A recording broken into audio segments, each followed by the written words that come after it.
Well, beautiful memories she shared there. Truly. Mama Bolaji Alo, a friend and former colleague of Mama Anike Agbaji Williams. May your gentle soul rest in perfect peace. Amen. Amen. All right, it's still Breakfast Siesta on Oluyole 98.5 FM, and today, today we actually have an imam with us that is going to talk about what is really happening right now this month, Ramadan. So we're going to talk at length as regards some of the questions we have on Ramadan, the significance of Ramadan itself. So joining us to do that is Imam Semil Tijani. He's also a social commentator. You're welcome on board Breakfast Fiesta. Thank you very much. Let me start by saying Assalamu alaikum wa rahmatullahi wa barakatuh. Wa alaikum salam wa rahmatullahi wa barakatuh. Ramadan Mubarak. Thank you. Ramadan Mubarak. Ramadan Mubarak. All right. So good to have you join us. Thank you. All right. So the thing is that before Ramadan, there's always this excitement, a lot of excitement, a lot of preparations, prepping up for that glorious month by Muslims, and not just in Muslim worlds, but other parts of the world too. To start with, what makes Ramadan that special? Thank you very much. There are so many things that comes with accolades when it's their time, and Ramadan is not an exception. It's a unique month, one of the most important months in the 12 calendar months that is credited to Islamic world. Okay. Anytime that Ramadan is coming, not only human being, loud it's coming. There are a lot of the environment will, be ready to welcome. The ambience in the society will even tell you that something that is important, because mankind will be preparing for it, Muslims and non-Muslims, because it's a month that touches everyone in the society. It will affect the sales either positively or negatively. So it means that it touches on budget of individuals that is expecting that month. Though Ramadan is most celebrated by Muslims because it's their month, that time they're going to observe fasting. And that fasting comes with a lot of honors that Almighty Allah has attached to it. And it also includes that people will share a lot of goodies. Food, like Prophet of Islam once said that the best offering that you can give out to anyone is at-ta'am, that is food. So whether you have money or you don't have money, you can be rest assured that so many people will be willing to share their food. Yeah. And besides that, even the media, you people are really doing a great job. Good old days, it used to be people beating drum to wake people. Majuwe. Yeah, thank you. So people will be ready to do that. In the mosque, there will be awareness. People will keep talking for about 4 or 5 weeks now. We've been reminding people of their obligations, what they need to do, the preparation they need to do as the month of Ramadan was approaching. So people like, when is Muslims fasting? Because they know if they sell something that Muslim will not really patronize during the month, they have to store more in order to cover the gap that month is going to create in their sales. People that sell alcohols, for example. I was listening to an interview of one celebrity, a songwriter and a musician like that, who said, I usually fast during the month of Ramadan, so all those smoking and some other thing I don't do. That person is an influencer. So he's actually passing a message to the society that smoking, drinking, gambling, lot of things that they do, you know, to enjoy themselves. Social vices. So it means that it's coming down. Do you know that Prophet of Islam in Sahih Buhari said that during the month of Ramadan, Shaitan, the devils, will be chained. And you now imagine, how is it possible? How is it not possible? When the heavy smokers will refrain from doing that, when the drinkers will refrain from doing that, when those that pick on the what is it called? Is it cup or what do they call it? When they have to stop it.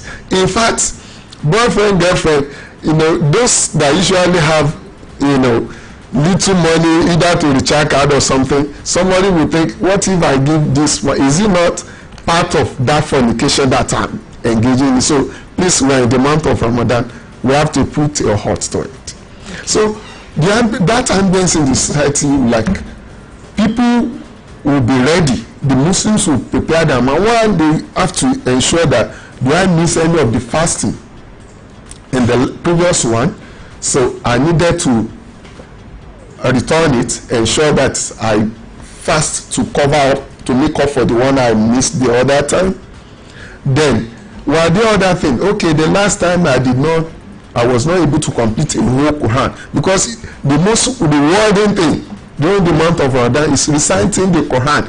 Like I told my kids at home, I said, oh, I challenge this Ramadan. Last year, how many of you finished this Quran reading? You know, when you read Quran, it reminds you of your purpose on earth. You are abreast of what Almighty Allah has been saying. We keep forgetting things, like Almighty Allah referred to us. But when you read again, you remember, just like you presenter, you prepare your script, wherever you research whatever you want to present. So it keep it afresh in your memory, so you're able to present top-notch programs, and people want to listen to you, because by so doing you become what kind of genius, literary genius or something. You understand? So by the time you read Quran over and over, it reminds you of your duty, what Almighty Allah says, وَمَنْ قَلَقْتُ الْجِنِّ وَالْإِنسَ إِلَّا لِيَعْبُدُونِ. The purpose of creation is to worship Almighty Allah. We have not created jinn and mankind for any other purpose, but for the purpose of worship. And this is the month of worship. So people tend to laud it, want to share with friends. In fact, there is this thing on social media that if you are the first to tell people Ramadan is coming, you enter Jannah. That is so common on the social media. I've never laid my hand on the narration, but people shared the narration. They tend to want to let you know Ramadan is coming. So if truly they go to Jannah because they informed you, they want to be a part of it. Okay, so you mentioned recitation of Quran. Yeah. How can Muslim then balance work and daily responsibilities with their worship and their spiritual obligations during Ramadan? Thank you very much. Muslims are mandated to pray 5 times daily. Okay. All right. And at the end of that prayer, it used to be norms, people that will recite a little portion of the Holy Quran, like Ayatul Kursi, Muzawatain, like Kulu Alahad, Allahu Samad, Lam Yalid, Walam Yulad, Walam Yakuna. Those 3 verses, Kulu Auzu Rabbinas, etc. So for Muslims, it's not something you begin to tell them to begin to recite now. Even that, the shortest verse of the Holy Quran, which is Surah Al-Ikhlas, which I just recited, there is an authentic narration of Holy Prophet that says if you recite 3, you have completed the Holy Quran. So if that little one is what you know, and you imagine the number of times you can recite that, even without disturbing your job. Although in this part of the world, we try to balance it. It used to be an hectic one, especially for women.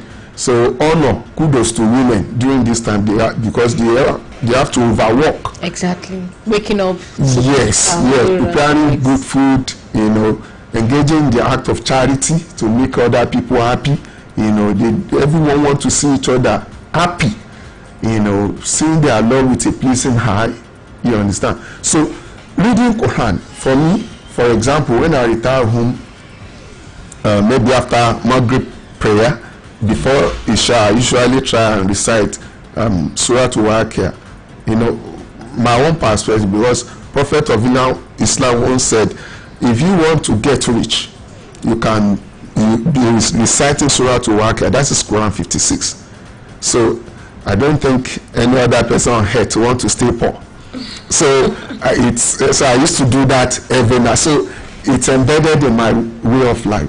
So many ways. Others take Surah to Mulku, that is Quran 67, in different ways. Now that you have to wake earlier than the usual time. Exactly. So you can apportion your time. Now I want to, for example, if you wake up at 3:30 or 4 a.m., maybe the first 20 minutes you recite the Holy Quran. So it's such simple that if you choose to read just 4 pages of the Holy Quran, do you know you can complete the whole Quran in that Ramadan cycle? Just 4. So it's not as if you pick the whole Quran and begin to read it to take the whole of your day. There are other obligations that you have to do.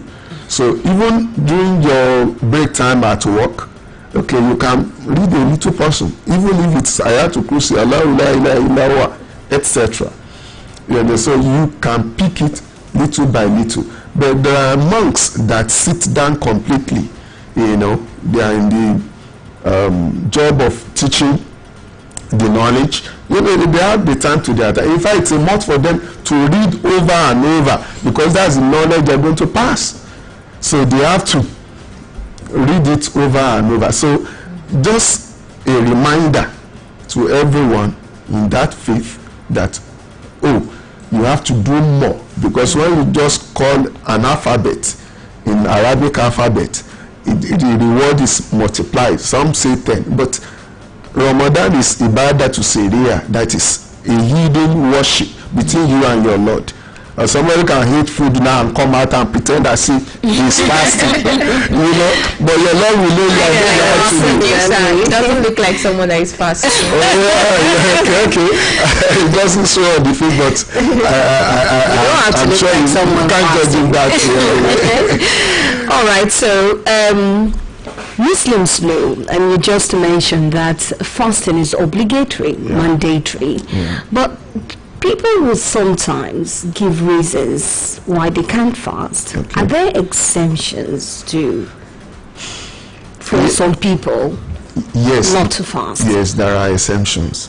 And sincerely speaking, when I engage in debates, I usually ask people, what exactly do they want? Do they want me to be patriotic or be truthful? So if they want me to be patriotic, I tell them what they like. Both. So we want both. You want both? Okay. And the patriotic. Okay. But if you like to be truthful, now I say, now at like around 14 up to 17, you know, I used to nurse ulcer. All right. Much as I love observing fast, much as I would love to have the reward that is attached. I was ill on so I said, no, you can't take it. I said, no, I'm the one. It's not my mommy that said I should take it. I want to I said, no, okay, you know what we're going to do? Don't take it now. Because I'm afraid, because it